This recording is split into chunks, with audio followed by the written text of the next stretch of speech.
So as you can see, we're back to it, back on the Fabia, and today's job is going to be getting the dash out and replacing the dash airbag, and all 4 seat belts.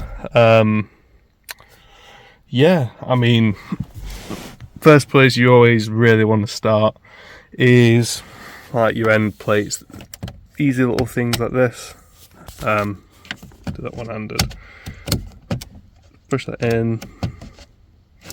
There we are. That'll come out. It's got, looks like a build sticker on it, to be honest. Yeah. So just unplug that. That's the auto light switch.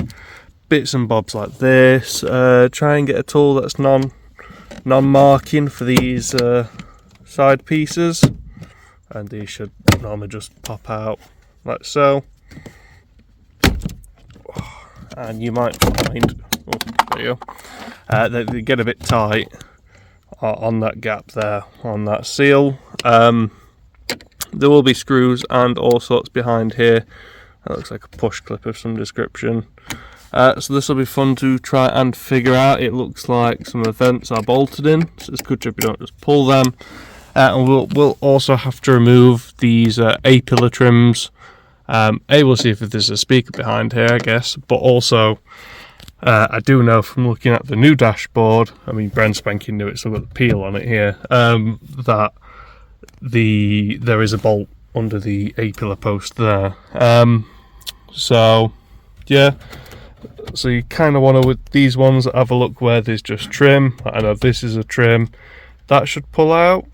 On top of the radio, there's also trim there, and there's some bolts or screws there that should hold this in. You need radio keys there and there. You can actually see that one just there. Obviously you have to drop the glove box. Look, it doesn't look like there's anything in this glove box. Sometimes there's a radio. It might live behind it, might live behind here, I don't know, but we'll find out together. So I'll be honest, if you're trying to nick a radio out of a Mk4 Fabia, it's quite easy. Undo the 2 T20s up the top, wiggle it, don't even need radio keys, it'll come out. It looks like it's all one unit, that's fine. To remove this side vent, you just have 1 T20 on the side here, and what I'll be doing for now is just putting the screws back into the dash where they went, or where they came from, just so that I have a reference of where they've come from, really. Once you've got the radio removed, you'll see a quad lock thing, clip style, and you'll see these. So this one is just a normal simple push it down. These ones on the edge of the radio, you have to slide the little trays out and then push down on them, and then that will release whatever these connectors are from the radio. And as we can see, this wants to live on top of the dash structure bar inside. We do have 2 T20s in there fixing the dashboard to the car, and then what you also get is a little hole here, and what you can do is use that to get down here and push out the hazard button there. That should also allow your purchase to get in there and remove the centre vent. Now I'm going to try it. If it's not going to work, I'll just remove it after the fact when the dashboard comes out of the car. So yeah. So as you can see, to get this centre trim out, it seems pertinent to undo the T20 on this side of the dash, obviously taking this side off, your little slide pin there for the airbag off with the key switch that lives on the side here. But with that off, obviously we'll leave that screw in there. That then gives us access to the top of this vent to remove that. We'll also need to remove this with the heater switches. We'll need to remove the center console in order to get the dashboard out, I do believe, but we can get other things out already, like the glove box and things like that. So we've removed 5 screws from the glove box, one under each corner with the brass pieces like that, so we know they go into the mounting brackets for dash, and then 3 that live here. So this is now loose, but it looks like this is tucked behind this piece, which looks to be held in by these push clips. So we'll get this piece out, see if we can get the glove box out.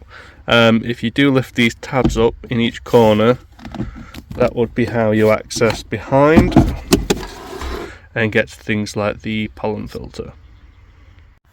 There you go, and you're probably not be able to see it yet. So yeah, just above your cabin filter there's also one more bolt, well, screw. On this side of the car, to remove the A-pillar is an absolute pain in the ring, because you have this kind of clip thingy here, which I presume is to hold the curtain airbag. Well, because that'll be the curtain airbag there. I presume that's to hold this A-pillar trim in. Best thing I found to do with that was get this side of it with some needle nose and just wiggle that out. With these, on these ones here, you kind of want to slide them forward and then they come out. That's fine.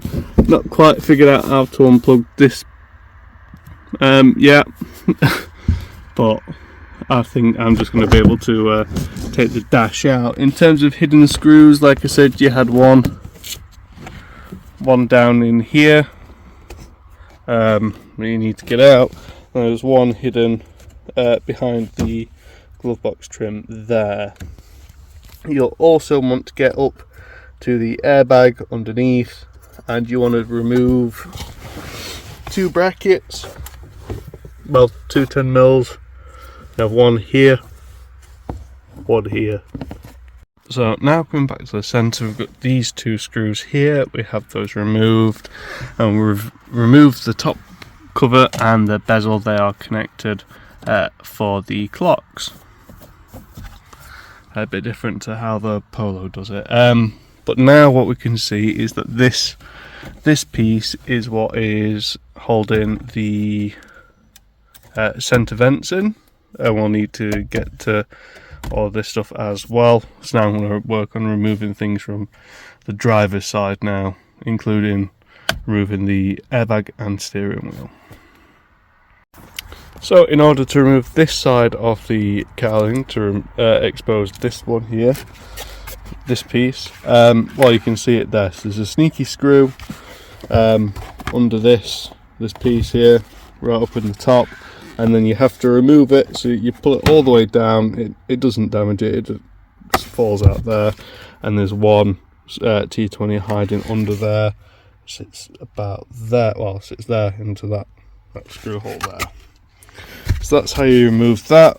That then exposes one single T20 here, and then when we remove this one,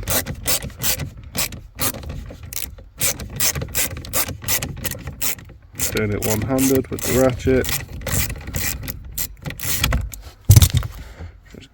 It's not quite hand tight, I'll come back. Now that screws out this centre piece here. Again, throw that in the back there. That's now fallen away, which should now give us easy access to our centre vents here.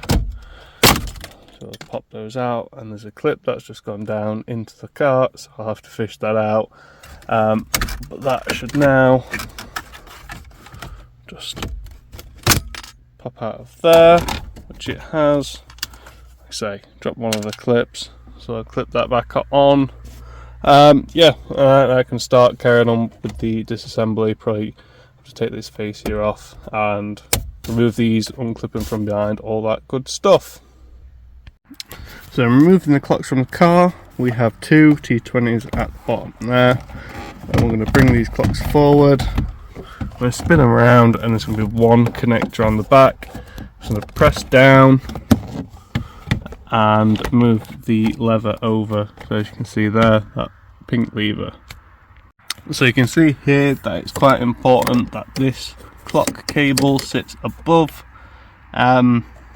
the structure, dash structure inside.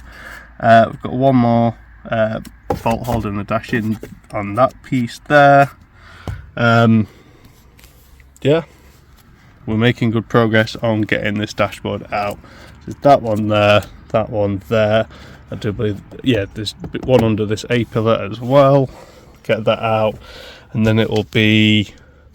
We don't necessarily have to remove the centre console, but we will have to unbolt all of it to move it backwards to allow the dash to come out, as well as removing the steering wheel and the cowling for the steering column and the stalks as well, just to make life that little bit easier.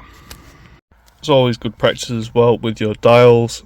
I take a picture of how they're set so I know which way around the cables are and where they're going when they're plugged in. So I've got it set all the way cold, all the way off.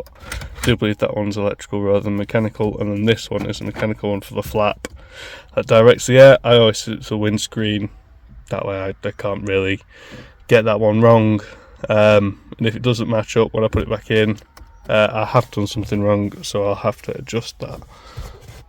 So again, it's always worth noting where your wires are ran.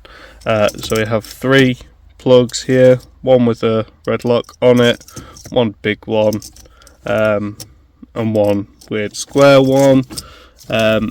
Those 3 run through this, they go to the heater. You've got your cable on the left, cable on the right. It's important to get those back into the same spots and clipped back on.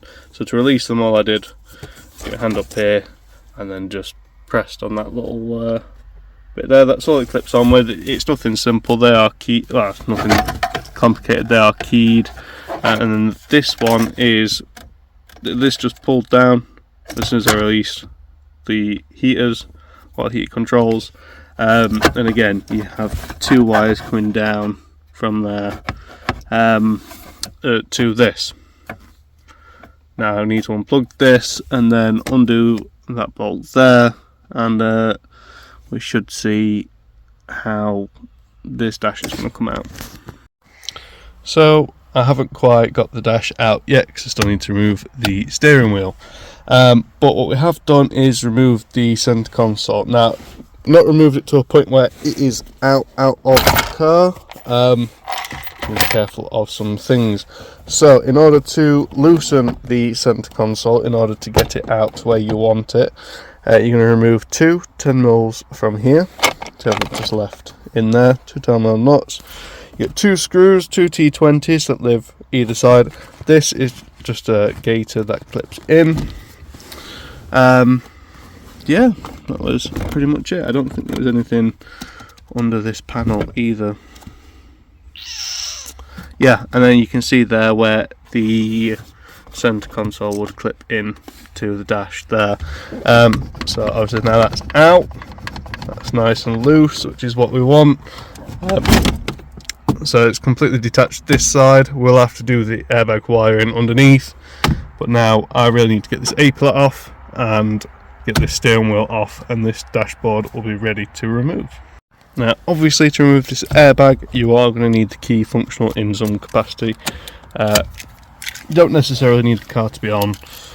You ideally want to be battery off if you're messing with anything airbag related, but as you'll see inside here you've just got 2 springs, and the aim of the game is to turn the steering wheel side to side without the steering lock on and release the airbag here.